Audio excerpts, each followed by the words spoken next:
Hey guys, Tabletop Sydney back for an exciting thing today. What we're going to do is, well, I'll let Benji explain it, but we've got Kent here, obviously, and I'm Kyle, and we've got lots of models here, and I'm sure Benji will explain as to why they're on the table. Just on for display. No, really, we're going to try a new format of our next sort of series of videos. So starting tomorrow, we're going to release, and over the next maybe couple of weeks, we'll see how it goes, a best of 5 between you two gentlemen using a tournament format that we have designed here and we think is interesting.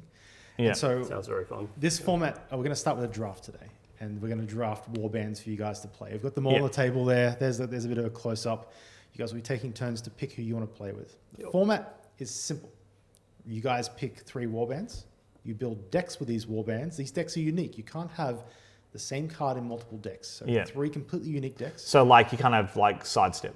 Correct. You can have one sidestep in one of your sidestep 3 decks. in all 3. Okay. Yes. But like faction ones and stuff, obviously, they're all good. Any unique card, and obviously if it's reprinted, it doesn't count. Like you can't have season 1 sidestep. Sidestep. And then you guys will play with these decks. There'll be a best of 5. The way it will work is whoever wins with all 3 of their Warbands first wins. So once you've won with it, you won't play with them again. If you lose, you'll have to come back. And we'll get more into how the decks are picked and stuff in our first game video. But for today, we're going to do a draft pick, and that is going to be a snake draft for people that know tournament formats, which means that we're going to have a roll off in a second, and we're going to have these players picking their warbands from this lovely assortment of warbands. Now, we've got every single one here that has been released so far, I think. So. Tell us about some of the strategy behind this. Like, what are you thinking? Because you have to have unique decks. What does this add in? You kind of want to, because everyone's got cards that they really like kind of like sidestep, spectral wings, distraction, and that sort of stuff. Yeah. That's in nearly every single deck that you have. So it feels like it forces you to pick potentially 3 different archetypes. So you might pick an aggro, you might pick an objective, and you might pick a control. Yeah. Or maybe a flex or something. So that way your cards work more for you. Yeah. So, I mean, and the thing is, like, do I take one of my favorites that I know works, but then maybe is just sucking up all the cards that I want to use, and then have to choose something else? Well, you'll probably get that win with that one, but then can you win with the other 2 is the question. Exactly, because you have to win with all 3 of them. You have to win with all 3. And obviously faction cards are quite powerful because other factions can't use other faction cards. So obviously if you have a faction that has solid faction cards, which kind of means that I reckon the later warbands have a bit of an advantage. They've got a lot more really good faction cards. Like Slanesh, like you could basically take it out of the box. Same as like the Lumineth, you could probably take them out of the box. Miari's are good out of the box. The other thing is that restricted cards are still in. You're not taking multiple of those in each deck, so you're still going to have to worry about like your 3 restricteds for each of the decks. 3 spread across 3 decks. No. You can have each deck can have 3. Oh, good. But you can't have the ignoring same 3. championships. So you can't have Vision of Glory in every single deck. You know? So you have to pick which Vision of Glory is the best. And so every deck will be championship legal, although probably a bit weaker than you'd usually build. But the interesting thing is today you're going to be drafting warbands, and because they are unique warbands, if someone picks it, the other person cannot. It also might open up cards that you might not always use. There's always like those kind of edge cards that you kind of want to... You want to, but it never makes the 10. Like you're just like, it's sitting there, and you're just like, I'll just go for the old distraction and chuck it in. So. All right, well, let's get into it then. Let's do some drafting. So we've got a dice here. So I've been rolling black. Always bet on black. I'm going black. This is the standard crits, then halves, then fulls are the right one. And we'll re-roll on a tie. So which one are we going to do? What goes in chess? White goes first. Go ahead. Kent with the white die, he gets the support. Okay, second best. Okay. So here we go. Go for crits. Hey! All right. So there you go. Okay. So this is interesting. All right. Whether he goes first. And if you get first, you get the first pick. So So how does it work? If I choose the first pick, then Kent gets to choose 2 in a row. He gets 2 in a row. Then you get 2 in a row. So he gets his second pick and his third pick, then I get 4th. Then you get 4th. And then he gets 5th and I get 6th. No, you get 5th and then he'll get 6th. So you get it's 1, 2, 2, 1. 2, 2, 1, right? Yeah. Okay. See, I don't know. Like, I mean, there's obviously one that I really want to take, but then if I take him, then I don't know. Like, do I risk it and hope that Kent doesn't choose the one I want? Yeah, I mean the trolling potential, so to speak. Literally of trolling. The literally trolling potential is amazing. I'm doing it because I don't want him to take him. The big boy, the numero uno, Mollog, for my number 1 pick of the draft 2021 draft. I choose Mr. Mollog. Okay. He has been picked and he is locked in. Kyle he has locked in. Has locked in his number 1 pick. Interesting. So why Moloch? What's with him? Because I love Moloch. I love him to pieces. I think he's fantastic. I mean, some people hate him. You love or hate him. He's very divisive. But the reason why I've picked him is the restricted cards. I'm probably going to run relics and then the restricted distraction, and that opens up a lot more restricted cards for my other decks because of basically Visions of Glory, all those other ones that what's the one, Restless Prize, Temporary Victory, all that stuff I won't need. So then I keep all those restricted cards for other ones. Yeah. Yeah. Make some strong decks. Obviously, that's kind of like an aggro warband. So now you've got to think about your number 2 and 3 picks and maybe avoiding an aggro warband there if you don't want to double up on cards too much. You get one great strength. That's a big card. Yeah, I mean, there's Savage Strength, there's Sting the Urgrub, there's... They work better in one deck than they do in 3, though. Yeah. Alrighty, let's move on. Kent, you've got the second pick here, and also the third. I actually kind of wanted to go second because it's kind of nice to just pick 2 at the same time. Yeah. I mean, because I know that you love Slanesh, and I've been playing Slanesh, and they're pretty good. Like, I want Slanesh, but I was like, I think in one of your first 2 picks, you're going to pick it. If it's still there, maybe I might pick it, but we'll see. All right, I'm going to pick Rippers. Okay. I think it's super predictable, but I'm just going to pick them. Yeah. Let's talk about them for a bit before, because I've got a lot of graphics slides update. Of course, yep. Yeah. They're just, I love Rippers. They're just super fun. Yep. They're pretty consistent as well. Yeah, they're very consistent. They've got the dog bite. The faction cards are pretty strong. I described it as it plays really smooth. Like the glory engine inside the warband and the cards and stuff, they kind of just work really well together. Yeah. And yeah, that's kind of what you want in the warband.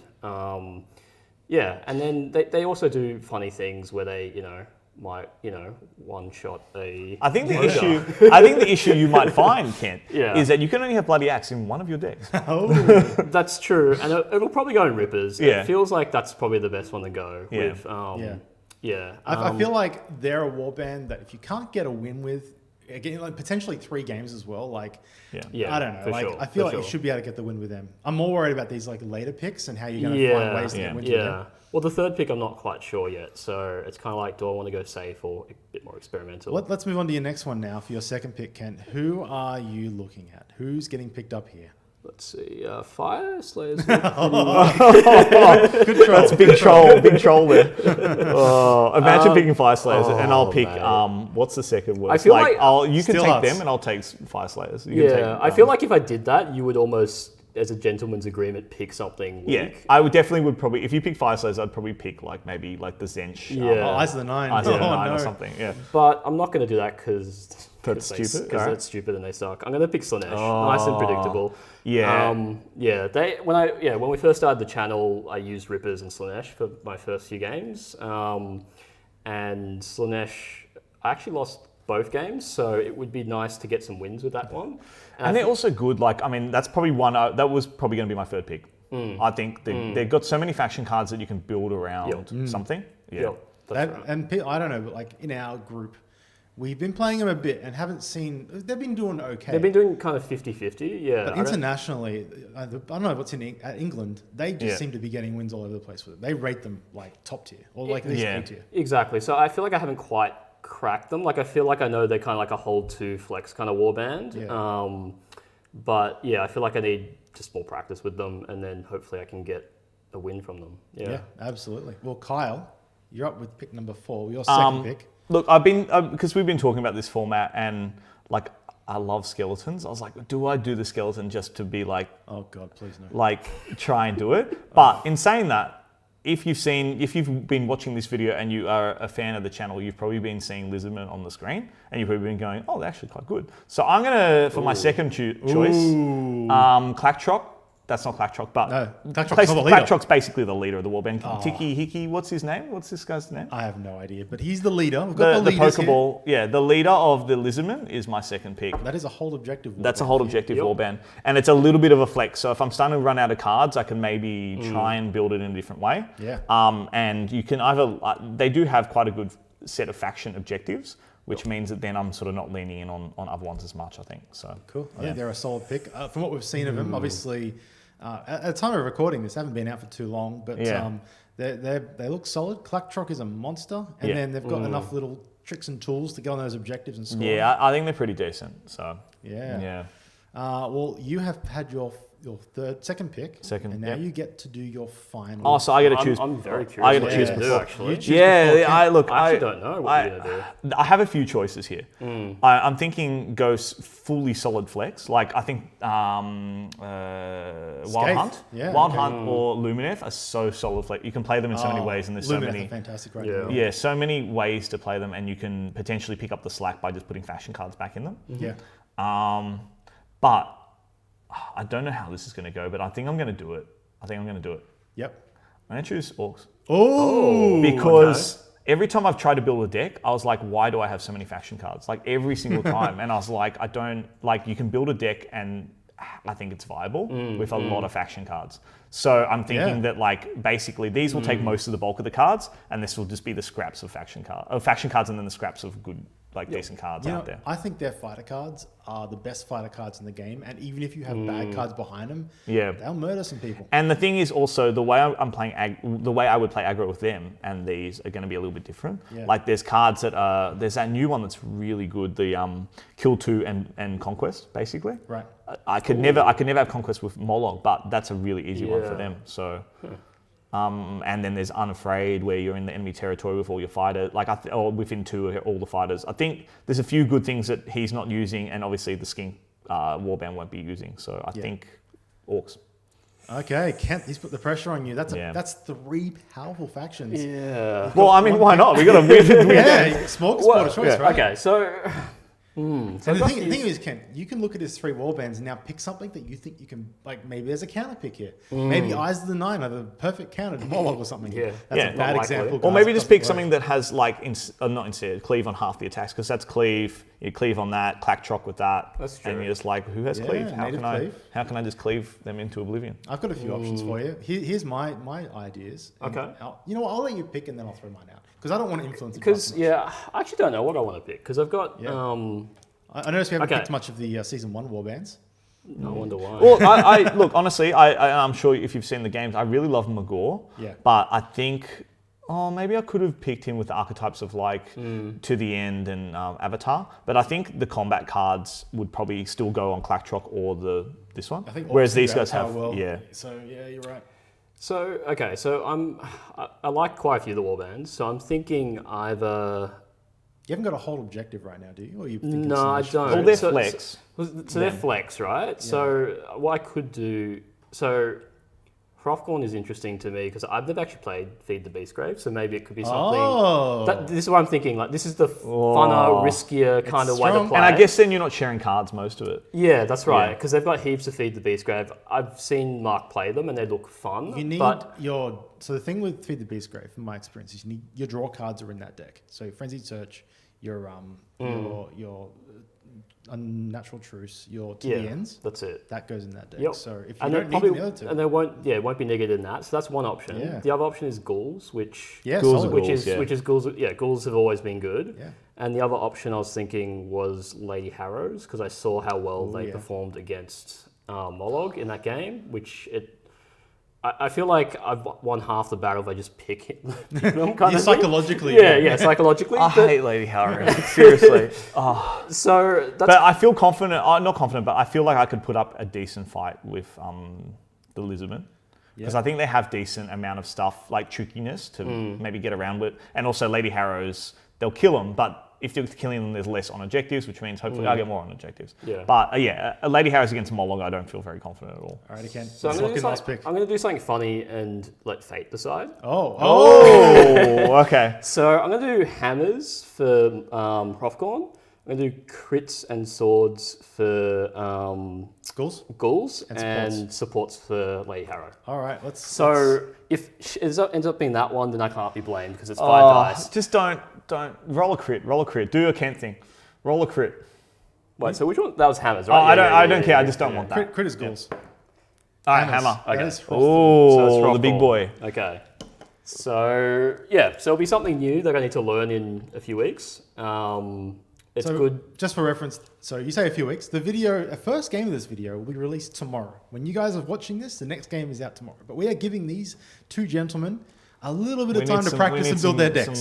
Some lead-in time, I think. Yeah. This will be 2 weeks for Kent and Kyle to practice, Yeah. and then Let's put this here. and then we'll zoom in time travel a bit, and then we'll play the game. And Yeah. then from you guys' perspective, you'll see this video, and then tomorrow will be the first. Yeah. I feel like we're going to be potentially like, because we catch up every Wednesday to play once a week. I feel like, I don't know how you feel, but maybe we end up having to play each other constantly. I don't know, or maybe it reveals too much tech to each other. I don't know. I don't know. Like it's hard to say, but like even if we play, then we'll get an idea on matchups and be like, I don't want that matchup, and we don't know what's going to happen. Or on you'll the day, change your even deck. then. Yeah. That's true, or you can just flat out change it. Although there's not as much leeway because you're probably leaning on your faction deck a bit more. I mean, you can change how that's really flex. I reckon, Slanesh. You could probably change that. Yep. This is kind of fixed. It's very if you're doing obvious. feed the beef grave, Yeah. that's kind of fixed as well. Yep. I mean, with me, I think these two are kind of fixed, but that's a bit of a flex of the skinks, I think. So, yeah. Be interesting. But I mean, even if we practice games, it doesn't matter because like we still need to figure out the matchups at that point. Of course, So, of course. Yeah. So I feel like I need to probably have the most practice with Hrothgorn. So we'll see. Yeah. I need some more lizard practice and then figure out how to use these because I only played them like once, I think. So. Oh, really? Yeah. Okay. Yeah. They look fun though. That's those exciting. guys. I'm looking forward to these games. Obviously, you guys are tuning in now. Tomorrow will be game 1, and then we'll release the following games. It's a best of 5, so it could be 3 to 5 games. It might be all over in 3 games. Maybe one of you two. How many games? swinging. If you win with it, you have to put it aside, do you? So yeah, the rule is you play. First, we'll do blind picks, obviously, Right. so there's no matchup choices. Once you win, you can no longer play that warband. Okay. So you're looking to get Yeah. a win with each one. And So you better you might have to get your wins on that, and then just have to be stuck trying to feed the beast grave for the rest maybe. of the games. Yeah. But maybe Feed the Beast Grave works 1 in every 2 But games. Yeah. it could be I win the first 2 games and then just lose 3 games. Yeah, Of absolutely. Hrothgorn, Yeah. right? If you have one bad deck and you can't Yeah. beat any other person's, you'll lose. Yeah, that's it. So I think it's interesting. Yeah. I think I think that's gonna slightly handicap me, Mind but you, we'll see. We'll see. in saying that, I probably should have been not complaining about Lady Harris because if you beat Mollog, it means you're out and I get to use Mollog again. So it probably True. actually would have been Yeah, better. that's true. Yeah. I don't think we thought that. Yeah, we deep didn't into think- it. yeah. I think you just want to win as much as you can. Yeah. You don't So want to throw yeah, games, get that's rid of a it. warband. Yeah. Anyway, guys, thanks for All right. tuning in. Yeah. Tomorrow will be the Yeah. first match. Hope you guys enjoy tune the in, series. tune in, please, and Yeah. hopefully, if you like it, you can play it around in your meta or in your country as Yeah, well. you know So, what? Shake on it as All right, well. let's do it. Challenge accepted. This is the fight. Yeah. So. And for you guys watching, post in comments what you would have picked. I want to see what your draft Yeah, would be. definitely choose, and I'm pretty sure people will be like, "Why didn't you choose ghouls? Why didn't you choose?" Especially people loving the Lumineth as Fire well. Slayers. Yeah, I'm sure. Yeah. I'm sure there's a person that's going to be like, "I would have chosen Gobbo's Fire Slayers and Eyes of the Night." I don't know what's wrong with That you person guys. would lose 3 games in a row. Anyway, thank you guys for tuning in, and we'll see you tomorrow with our first video. Yeah. See ya.